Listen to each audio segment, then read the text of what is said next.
This isn't your average business podcast, and he's not your average host.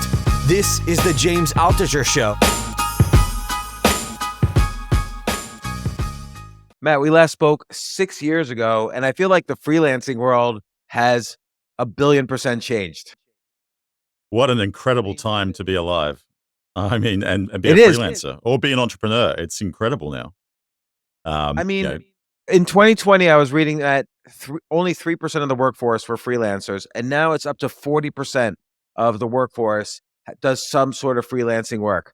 And what are they all doing? What's happened to the world? I mean, other than the pandemic, which of course, certainly did its job in changing things, but well, I mean, every job in the world now can be done with a computer pretty much from anywhere in the world. Software has, eaten everything.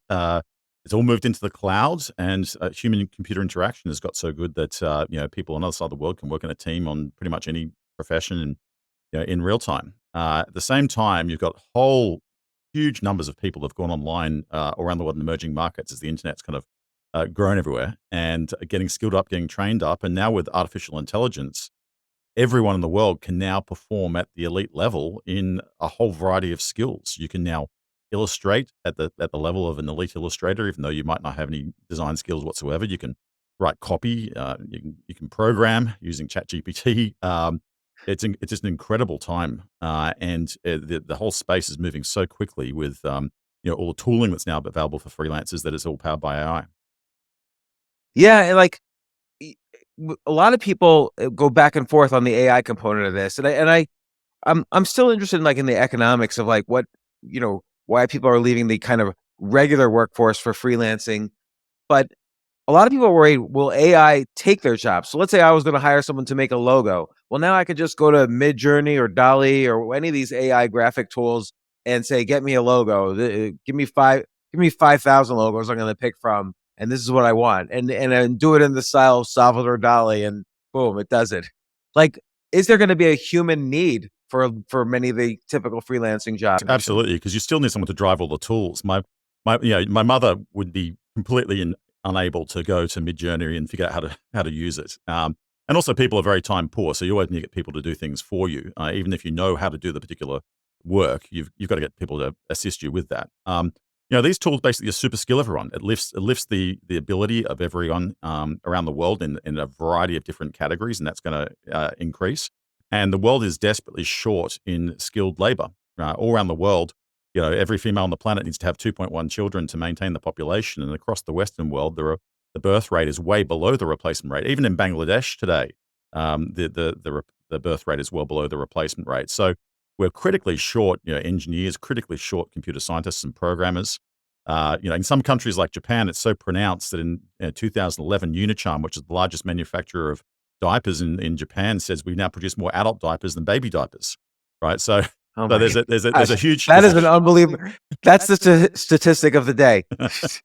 So there's a huge need for skilled talent, and like all technologies in the past, technology can be disruptive temporarily, but it does create more jobs in the end than it takes. Although I will say that the advances that are happening in AI, 1 week in AI seems to be 1 year in any other field of research. We'll kind of see where it ends up, but. What we're seeing right now is that basically it's giving superpowers to people around the world. No matter what your skill set is, you can now work in all these different areas at the elite level. It's incredible, right? And it reminds me of in the 90s where people would spend a lot of money hiring others like freelancers to make their websites, but then making websites became ridiculously cheap, at least at the basic level, because you could just use WordPress or something like that. But still, probably now more people than ever are hired to build websites, because you still need, no matter what, a human component to really manage the process. There's always, it seems like, a human component, no matter what the technology is.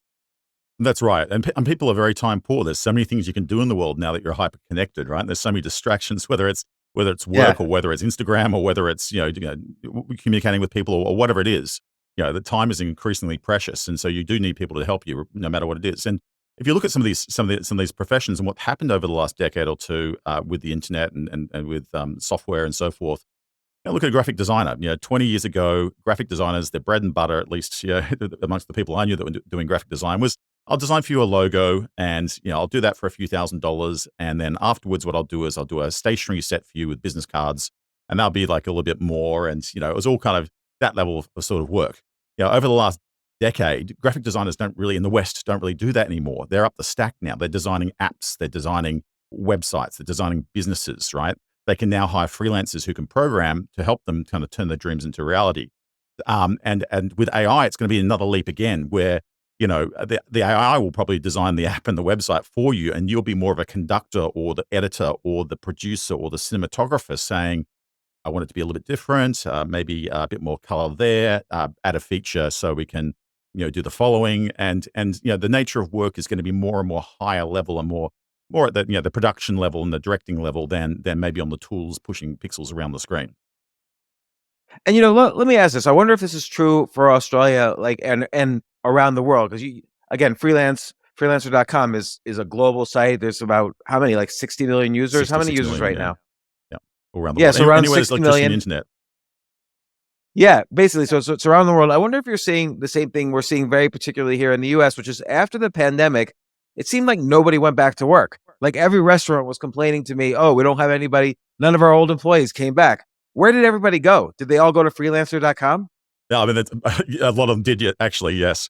So there's been three major points in the world in the last decade where you've had so this discontinuity of disruption that's occurred in the marketplace for work.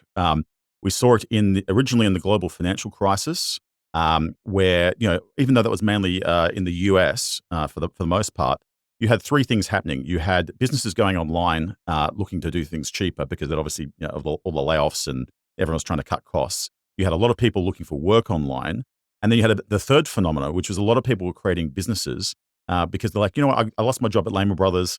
I've got 6 months before I kind of will take it seriously and get back into the workforce. Why don't I kind of build that startup that I was always wanting to build, or go help my wife with her shop? She always wanted to get a website put together. I'll kind of help her with that. We saw that again in the pandemic, where three things were happening.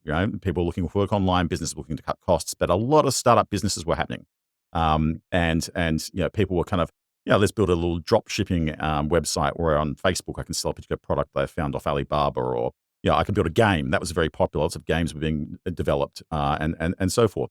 And we're seeing it again today with all the layoffs that's happening in tech. Where I think last year there was like 170,000 layoffs in technology companies in the US, and people are doing the same thing. They're like, what, I'm not going to go back working at a big tech company or what have you. I'm going to do my own startup. Here's a chance for me to kind of go out there and do it myself. And we're seeing a big boom in software development apps. We're seeing a big boom in games and so on. And like, what kind of games? Like, when I think of a game, I think of these really high tech 3D. Super games that take 1,000 man years to build.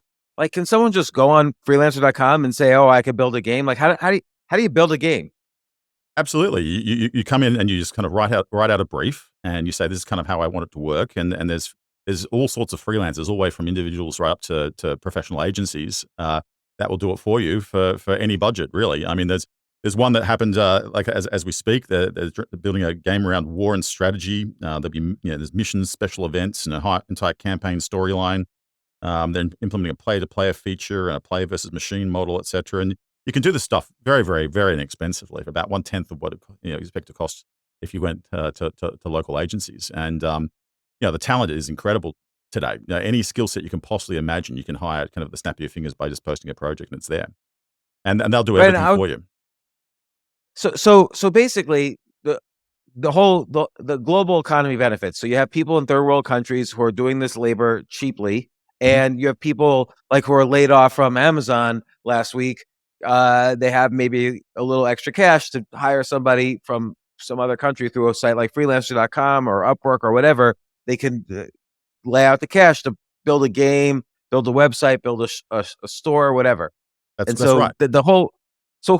Who actually will restaurants all go out of business because there's not going to be any waiters anymore? Why would someone be a waiter? I mean, there is an issue with restaurants, so I'll get into in a second. But yeah, I mean, it's a pretty amazing phenomenon, because what's happening is, France is a pretty magical place because the 66 million people are on the marketplace. They're creating the future and they're creating opportunity, and it's really changing lives. So on one hand, yeah, you've got the guy who left Amazon in the US who's like, you know what, I'm going to start a game, or I'm going to start a website or an app or what have you. And so they're kind of creating the future and innovating and doing fun things. And on the other side, you've got people in emerging markets who are working in highly skilled areas, and it's generating opportunity and income and tech jobs, and skills are being generated and so forth.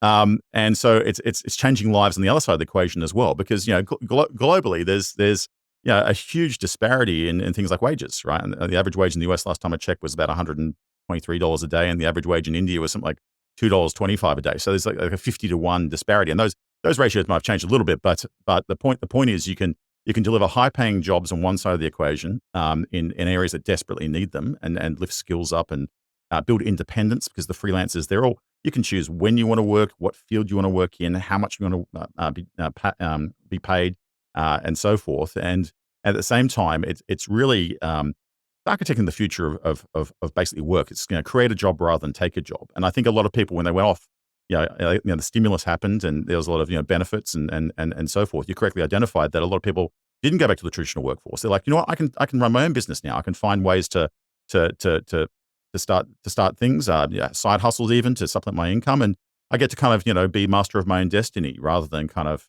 clock in, clock out, 9 to 5.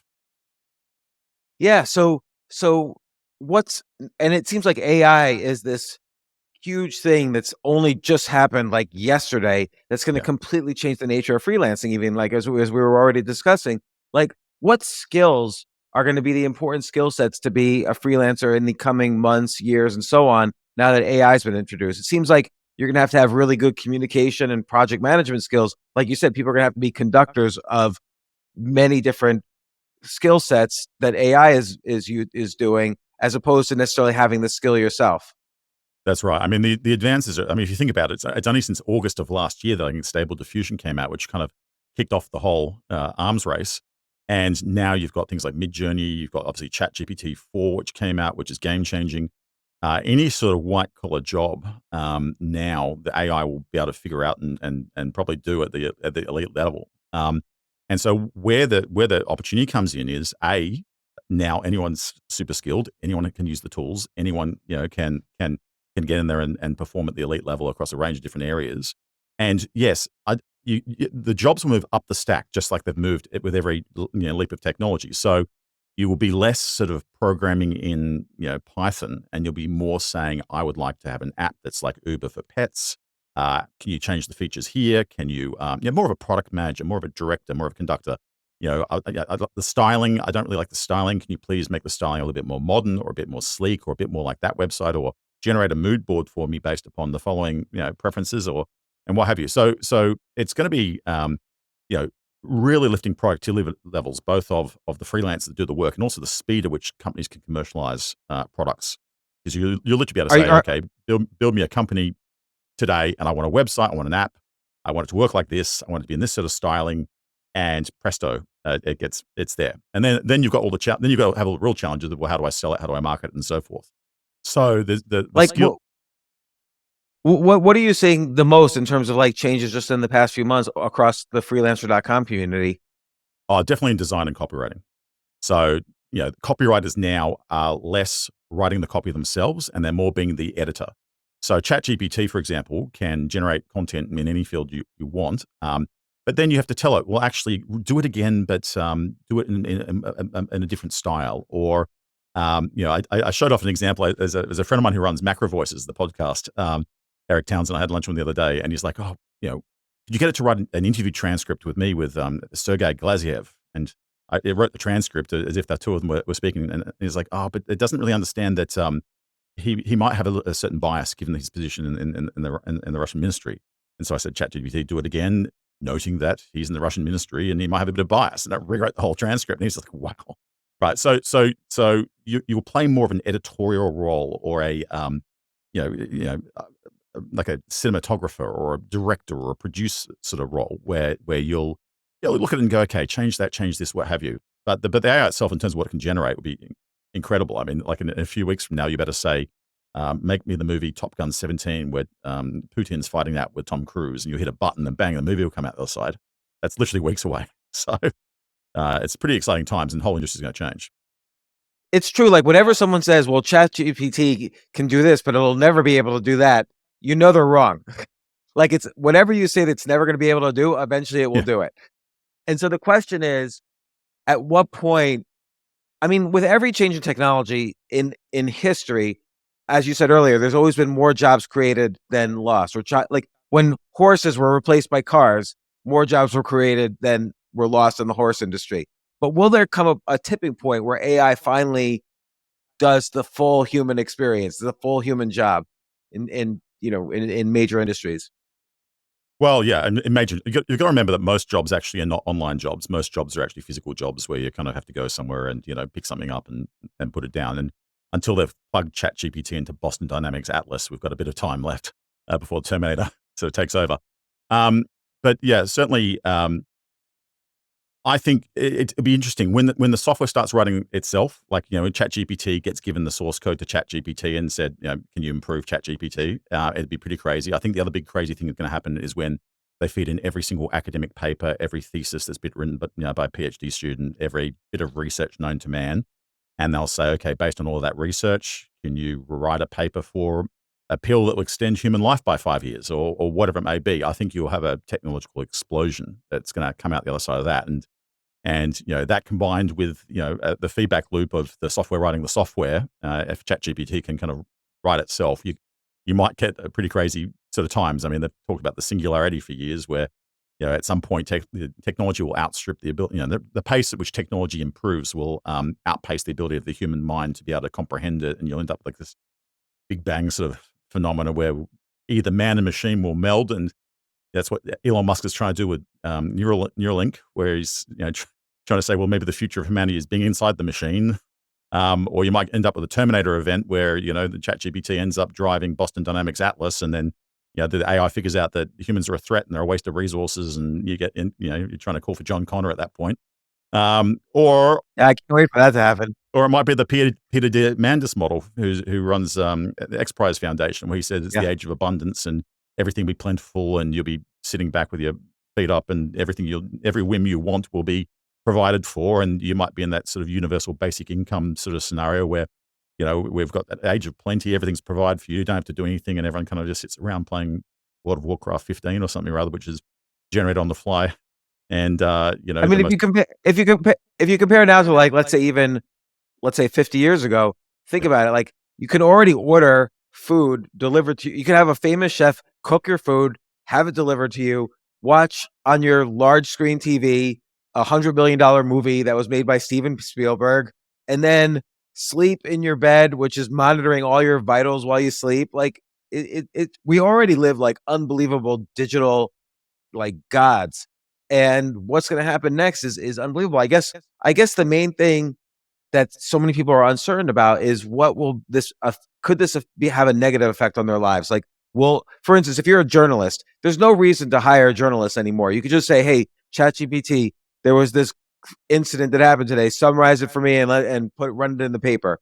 Like unless you're an investigative journalist, you're gone. I was about to say that, right? I actually think the quality of journalism's gone downhill a lot because the whole business model has been transformed by Google, in that it's just how many clicks and views of a page you've got and how many ad impressions you've got. And as a result of that, it's really about, can you write a real clickbait headline that gets people to click on a link, right? And the actual journalism's been reduced to 500 words. And you probably know better than anyone, it's very hard to get more than one idea across in 500 words. And so what's actually been lost is the actual narrative of what actually is happening in the world. I'm on LinkedIn. I was maybe one of the 100 influencers at one point, and so I could post really long stuff that everyone would read.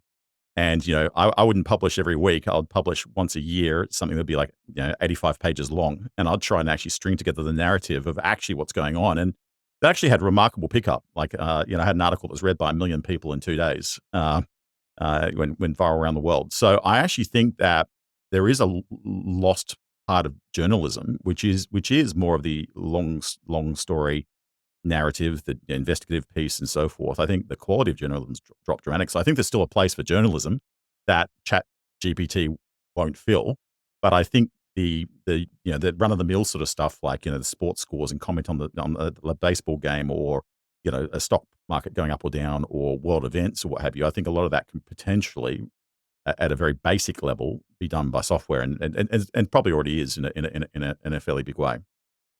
But I think that there will be a place for higher level, more sophisticated work that the AI won't do. Like what are if you're, let's say you're 25 years old and you don't want a traditional job, you want to be a freelancer, what would you say are like the 4 or 5 professions where someone even in the US could make a living, could make a good living as a young person? Well, the 3 big ones right now are actually user interface design, game development, and programming. They're the ones that the top earners for freelancing. I think product management is just a huge industry that's taking off. 15 years ago, the title of the role wasn't even around, but now every tech company in the world is sucking in product managers, and product managers are basically you're a mini CEO of something. So it's a multifaceted jack of all trades sort of profession. And I think those sort of skills. The AI is going to take a bit of time, I think, to be able to reach human level of aesthetics and be able to decide, how products should actually be built properly. It's very good at looking at all the world's content on the internet and then going, okay, based upon that, I can do something at the top level in any field. But I think tastes change and human behavior changes, and I also think you're going to get a bit of a reflexive thing happening on the internet. The big thing I think is going to happen is this whole open world that's been created because of Google and search engine optimization, where everyone produce great content, put it on the internet for free. Google will index it and then kind of monetize it by displaying ads when you search for stuff. I think that whole model is going to implode. I think all the data sets are going to go private. I think people are going to turn off their logged out web pages, because Google's I think in a very much an existential moment right now. There's a finite amount of search traffic in the world. So you and I, there's a finite number of things we actually are interested in searching for every day, right? And a lot of that has now been deviated to ChatGPT or similar. And right, or will be. Like I think ChatGPT is, even though it's the fastest growing app ever, it's still, a lot of people don't use it every day, but they will. Oh, the next 12 months will be bigger in terms of change than the launch of the commercial internet, 94, 95. 94 was the year the geeks had email addresses. 95 was the year your grandmother had an email address, and everything changed forever. Everyone's selling online. Yeah. The next 12 months are going to be just even bigger than that. So I can guarantee you Google's going to lose a lot of search volume, and the tolerance for people to see 53 ads when searching for something. You go to Google now, it's ridiculous. You say flowers, Sydney, and bang, you've got 53 ads on this page, and you've got to keep scrolling down before you see any relevant content. And the content you do see has all been tweaked to kind of generate Google more money, because when Google launches their algorithm changes, and they did one just actually a few weeks ago, what they're doing is they're not cutting back on web spam. They're actually A/B testing revenue. So they're rerouting the internet just to make Google more money. So it's all, that's kind of what's happening there. But the point is that no one's going to tolerate that heavily ad-soaked model for search. It's, ChatGPT is very clean. There's no ads, right? And so I think what's going to happen is, anything you put publicly on the internet is going to be sucked down by the AI or multiple AIs. And so a lot of these companies that do produce, new data that is important and interesting, what have you, they're going to close that off. They're not going to show it to Google anymore. The traditional Google search engine is going to be less relevant. And Google's going to have a real existential crisis because they won't be able to throw so many ads at people. So I think it's, because think about it, you give it 2, 3, 4 years from now, if I'm a scientific researcher and I publish a paper, the AI will suck that down in a nanosecond and then potentially commercialize it somehow, right? So people are going to be unwilling to share content online, and they're going to keep those data sets private and monetize them in other ways rather than, and also the AI has learned from all the public data that's out there. So like the AI presumably has read every Wikipedia post, has read every Reddit post, has read, most blogs. So, when you ask Google a question, one third of those questions you probably end up on Wikipedia as the answer. So you divert, Google's like a way station to Wikipedia for about a third of the questions that are asked. So to some extent now, ChatGPT just skips that whole thing and just answers you directly.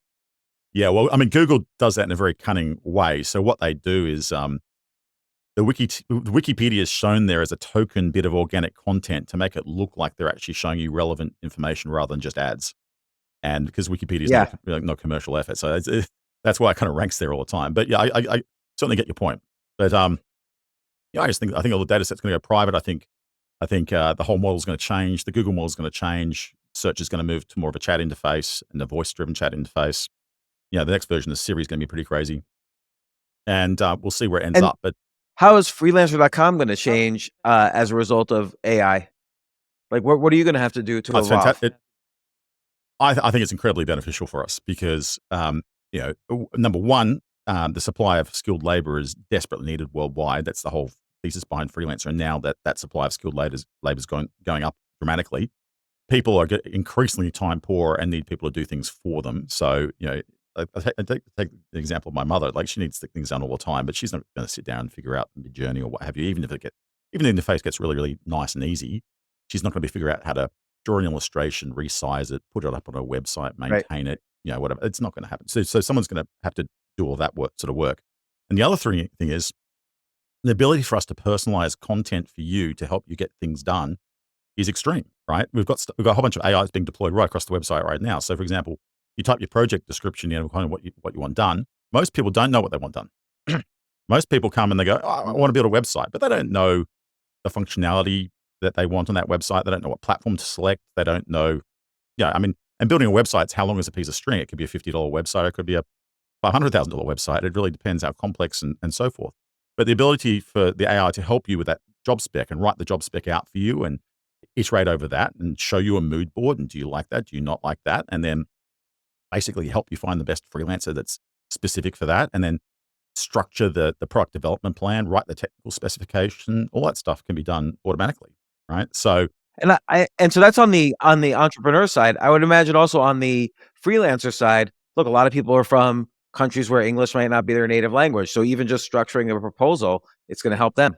It's funny you mentioned that. We've got a feature we're pushing actually next week where the chat interface will magically transcribe your voice and your typing to a different language. And so you can be, that's really fascinating. You could be, have very poor grasp of English, and you can now speak fluently in English by voice, and it will just pop out the chat side and vice versa. So that's all going live in a week from now. It's all moving so fast, and it's going to be interesting to see, all the changes that happen. And I'm still trying to decide whether, I think if you have a brand like freelancer.com, AI is not going to suddenly make its own brand. Like, it's not going to become freelancer.com. Freelancer, Upwork, a few of the winners in the freelancing space will continue to be that way. It's not going to recreate Uber. Uber will still be Uber. So in terms of like companies that have already made it through and have become big brands, they've kind of survived the AI apocalypse that might be coming for industries. But I wonder what industries will just basically shut down. Again, like you were mentioning, like basic graphic design, it's not shut down, but it's changed. You can't just like design stationery. You actually have to build the app and design the app now for people. And so industries are going to morph and skill sets are going to change, but it's going to be interesting. Well, I had a thought about that. I think the industries that have a creative element to it or a human connection to it or really higher level critical thinking to it, that everything will just go up the stack. There are some industries, though, where I think it's very much rule driven. And for example, accounting. If you're an accountant, basically the government sets the rules, and your job as an accountant is to basically not be creative, right? Is to follow the rules, right? And I think there's professions like that, which I think will just be done in a nanosecond through an app and in real time. And I think those jobs are going to change quite dramatically. I think a lot of legal work's going to change. Certainly at one end, you could be creative and argue in court and this, that, the other, blah, blah, blah. But a lot of legal work is drafting. And right now I can get ChatGPT-4 to draft me any document I want. It'll write me a patent. It will write me a non-disclosure agreement, write me a Series 8 stock subscription agreement. And it'll do a pretty good job. I actually sat down with a bunch of lawyers last week in Vancouver, and they said, I bet it can't draft a escrow agreement for a share purchase in the province of British Columbia because there's a few little tips and tricks that you got to follow, right? And I hit the button. And challenge accepted. The guy's face just went, he looked at his partner, he said, just as well I'm retiring next year. It's your problem now.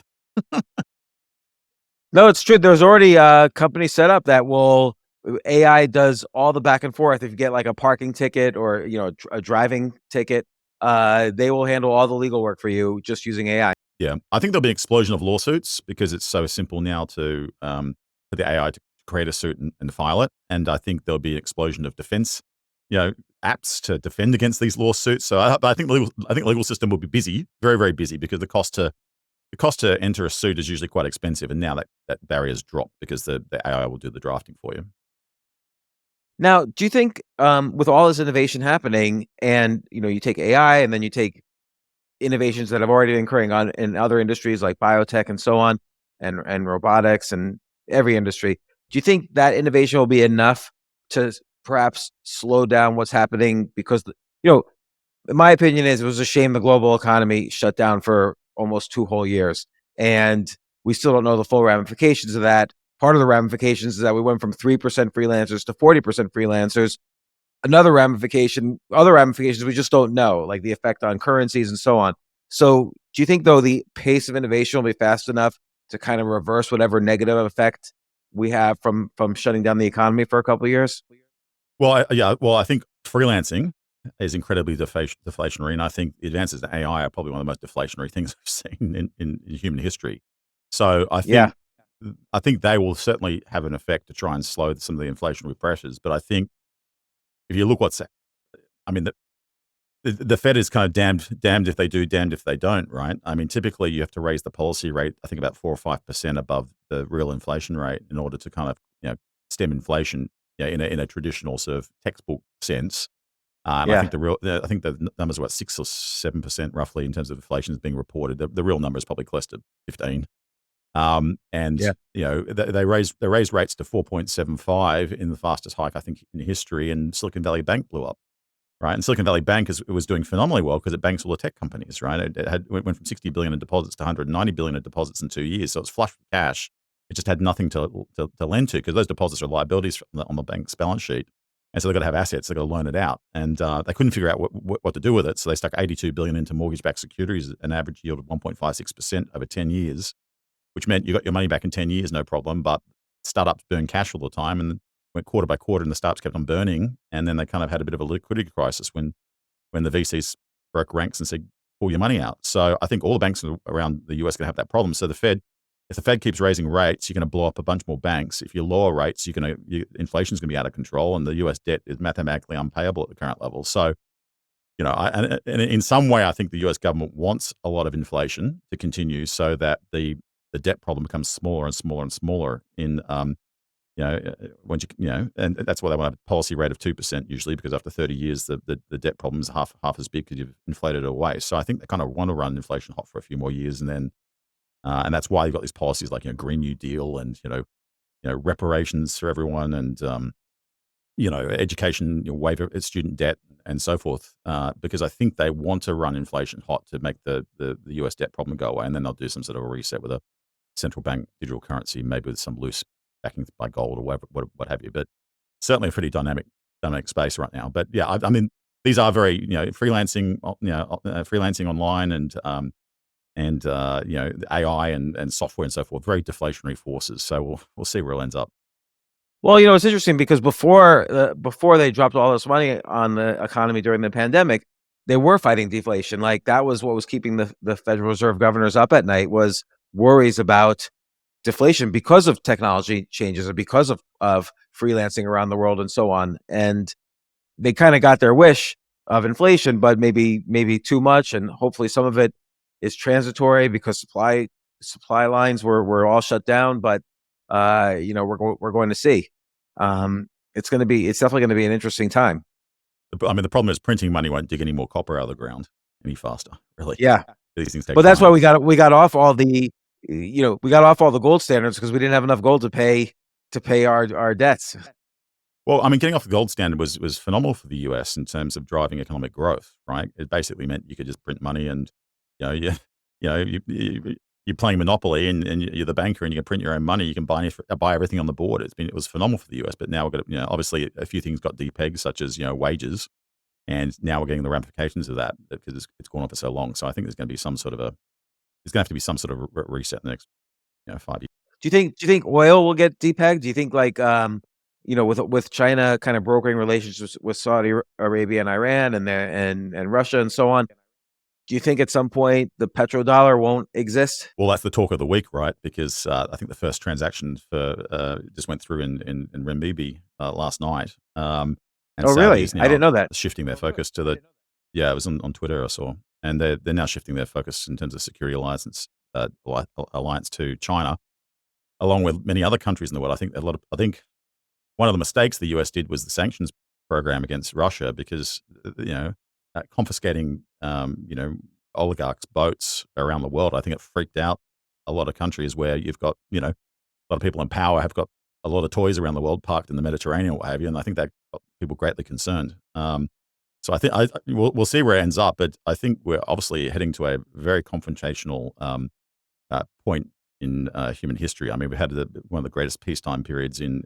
modern times, since World War II. Really, there's been a few kind of minor wars around the world, but I think we're heading to a confrontation. I think they call it a Thucydides trap, where you've got a monopolar world, and then suddenly there's a great threat from a usurper, and that was China. And I think Trump kind of looked at that and said, okay, well, his advisors told him that I think about 13 critical technologies that the US has that China doesn't have. They can punch out electronics and make chips and so forth, but can't make the machines that make the chips.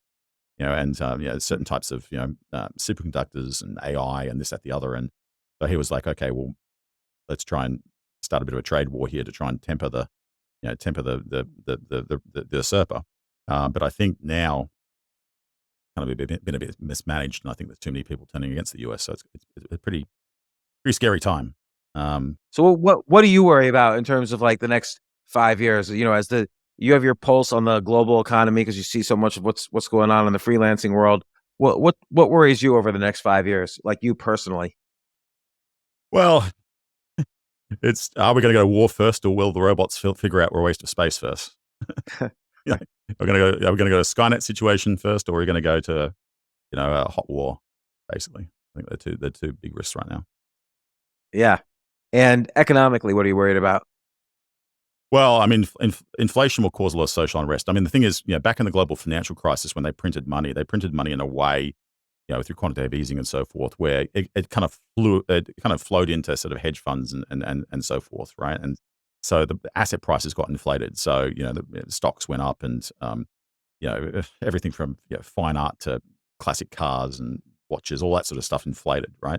This time around, when they did the stimulus for COVID, they did it in a way where food prices inflated, because they're just broad-based sort of stimulus. So I think the issue now is that,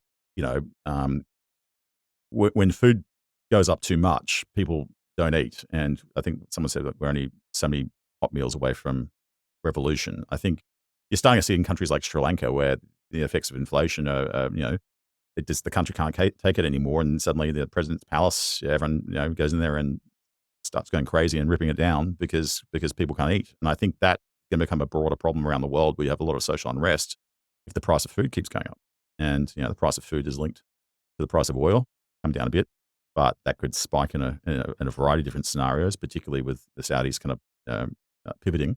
If there's a revolution in Saudi Arabia in the next couple of months, it could be catastrophic for the world in terms of the ability to feed each other and power things. So now, steelman that, like, take the opposite side. What encourages you to not just lie in bed crying every day, and what gets you to work? Oh, it's amazing the things you can create now and how easy it is to create it. To turn your dream into reality now. It's just so simple, right? You can come up with a concept. You've got freelancers to help you. You've got AI to help you.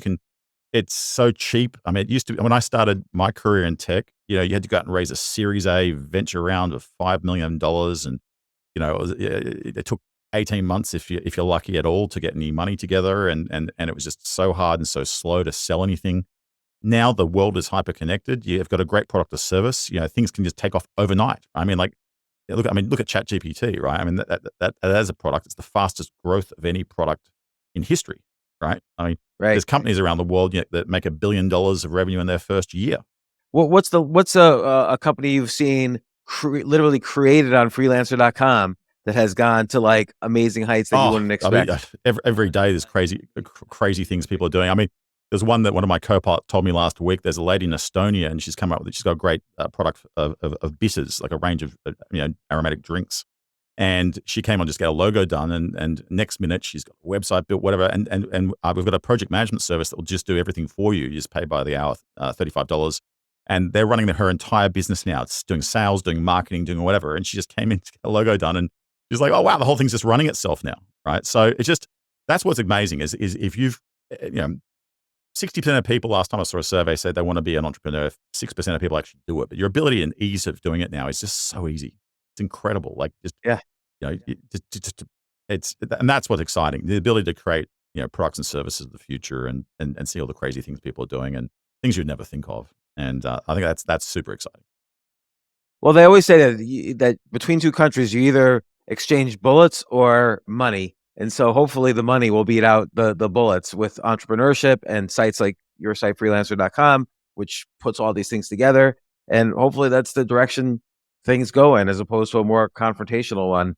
And, look, Matt, thank you so much for coming on the show. I really wanted your perspective on the economy, on freelancing, on, what's going on with AI and the relationship to everything you're doing.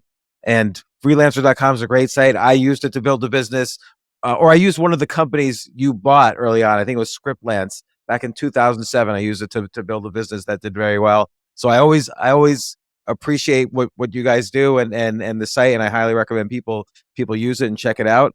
And thanks once again for coming on the website after a 6-year break. Thanks for having me. I look forward to it. Coming in again sometime in the next few years, and we're talking about all the new things that people are doing on the site and what the freelancers are doing. So thanks for. Or maybe our AI avatars will come on. It's like my avatar will schedule with your avatar, and they'll just talk. Like they listen to us all day long, so they train on our words, so they'll just know how to be like AI James and AI Matt, and they'll go on a podcast. Let's do that. That'd be interesting. Yeah.